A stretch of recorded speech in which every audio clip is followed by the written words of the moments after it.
वृंदावन की माटी।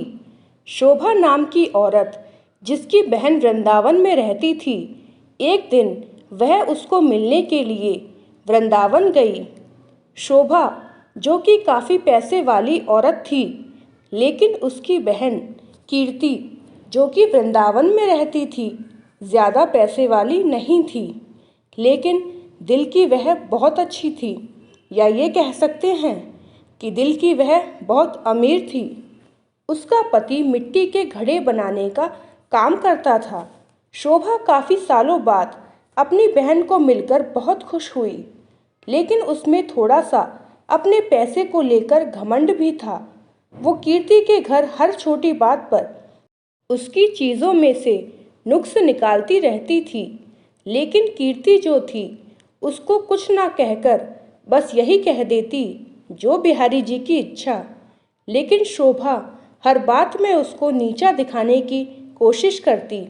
कीर्ति ने अपनी तरफ से अपनी बहन की आवभगत में कोई कमी ना छोड़ी।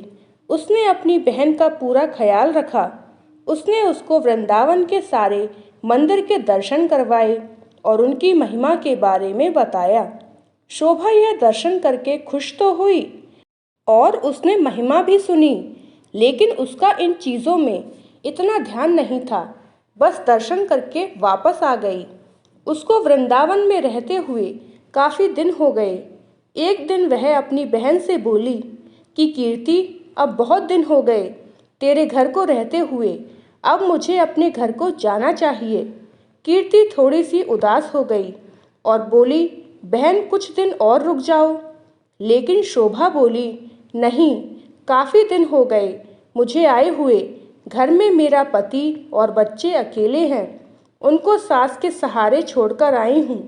अब मैं फिर कभी आऊँगी। जब शोभा वापस जाने लगी, कीर्ति जो कि शोभा की बड़ी बहन थी, तो उसने अपनी छोटी बहन को उपहार स्वरूप मिट्टी का घड़ा दिया। घड़े को देखकर शोभा हैरान सी हो गई और मन में सोचने लगी, क्या कोई उपहार में भी घड़ा देता है? लेकिन कीर्ति के बार बार आग्रह करने पर उसने अनमने से घड़ा ले लिया। जब शोभा जाने लगी तो कीर्ति की आंखों में आंसू थे, लेकिन शोभा उससे नज़रें चुराती हुई जल्दी जल्दी वहाँ से चली गई। सारे रास्ते शोभा यही सोचती रही कि मैं घर जाकर अपनी सास और पति को क्या बताऊंगी कि मेरी बड़ी बहन ने मुझे घड़ा उपहार के रूप में दिया है। उसको इस बात से बहुत लज्जा आ रही थी। उसने सोचा कि मैं घर में जाकर झूठ बोल दूंगी कि घड़ा मैं खरीद कर लाई हूँ, मुझे तो मेरी बहन ने काफ़ी कुछ दिया है। इसी तरह सोचती सोचती वह घर पहुंची और घर जाकर घड़ा अपनी रसोई के ऊपर रख दिया। उसको मन में बहुत ही गुस्सा आ रहा था कि मेरी बहन क्या इस लायक भी नहीं थी कि छोटी बहन को कुछ पैसे उपहार में दे सके। एक घड़ा सा पकड़ा दिया है। अब उसको अपने घर आए काफ़ी दिन हो गए। गर्मियों के दिन थे, तभी उसके गांव में पानी की बहुत दिक्कत आने लगी। कुएं में नदियों में पानी सूख गया। उसके गांव के लोग दूर दूर से पानी भर कर लाते थे। पैसे होने के बावजूद भी शोभा को पानी के लिए बहुत दिक्कत हो रही थी। एक दिन शोभा बहुत दूर जाकर पानी भर रही थी। वहाँ पर और भी औरतें पानी भरने के लिए आई हुई थीं, तो जल्दी पानी भरने की होड़ में धक्का मुक्की में शोभा का घड़ा टूट गया। शोभा दूसरी औरतों पर चिल्लाने लगी, यह आपने क्या किया? बड़ी मुश्किल से तो मैंने पानी भरा था, आप लोगों ने धक्का मुक्की करके मेरा घड़ा तोड़ दिया है। अब वह उदास मन से घर को आई। अब उसके पास कोई और दूसरा बर्तन भी नहीं था पानी भरने के लिए। तभी अचानक उसको अपनी बहन के दिए हुए घड़े की याद आई, तो उसने रसोई के ऊपर से घड़ा उतारा और फिर चल पड़ी बड़ी दूर पानी भरने के लिए। जब कुएं पर पहुंची, अभी भीड़ कम हो चुकी थी। वह घड़े में पानी भरकर घर लाई। तभी उसका पति खेतों से वापस आया। गर्मी अधिक होने के कारण वह गर्मी से बेहाल हो रहा था और आकर कहता, शोभा, क्या घर में पानी है? क्या एक गिलास पानी मिलेगा?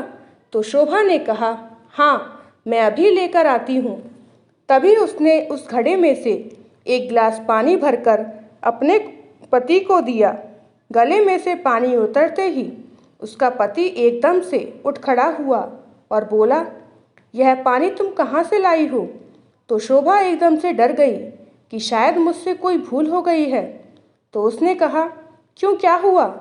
उसने कहा, यह पानी नहीं, यह तो अमृत लग रहा है। इतना मीठा पानी तो आज तक मैंने नहीं पिया। यह तो कुएं का पानी लग ही नहीं रहा, यह तो लग रहा है किसी मंदिर का अमृत है। शोभा बोली, मैं तो कुएं से ही भरकर लाई हूँ, यह देखो घड़ा भरा हुआ।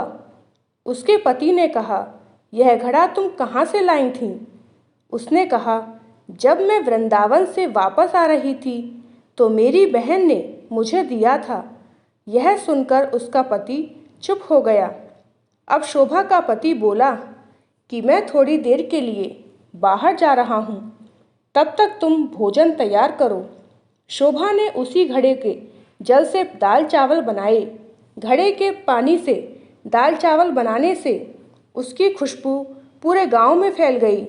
गांव के सब लोग सोचने लगे कि आज गांव में कहाँ उत्सव है जो इतनी अच्छी खाने की खुशबू आ रही है। सब लोग एक एक करके खुशबू को सूंघते हुए शोभा के घर तक आ पहुँचे। साथ में उसका पति भी था। उसने आकर पूछा कि आज तुमने खाने में क्या बनाया है? उसने कहा कि मैंने तो दाल और चावल बनाए हैं। सब लोग हैरान हो गए कि दाल और चावल की इतनी अच्छी खुशबू। सब लोग शोभा का मुंह देखने लगे कि आज तो हम भी तेरे घर से दाल चावल खाकर जाएंगे। उसने किसी को मना नहीं किया और थोड़ी थोड़ी दाल चावल सबको दिए। दाल चावल खाकर सब लोग उसको कहने लगे, यह दाल चावल नहीं, ऐसा लग रहा है कि हम लोग अमृत चख रहे हैं। शोभा के पति ने कहा कि तुमने आज दाल चावल कैसे बनाए? उसने कहा कि मैंने तो यह घड़े के जल से ही दाल चावल बनाए हैं। शोभा का पति बोला, तेरी बहन ने तो बहुत अच्छा उपहार दिया है। अगले दिन जब शोभा घड़ा भरने के लिए जाने लगी तो उसने देखा घड़ा तो पहले से ही भरा हुआ है। उसका जल वैसे का वैसा है जितना वो कल लाई थी।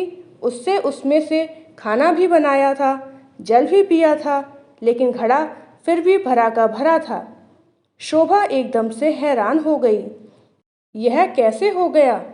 तभी अचानक से उसी दिन उसकी बहन कीर्ति उसको मिलने के लिए उसके घर आई। तो शोभा अपनी बहन को देखकर बहुत खुश हुई, उसको गले मिली और उसको पानी पिलाया।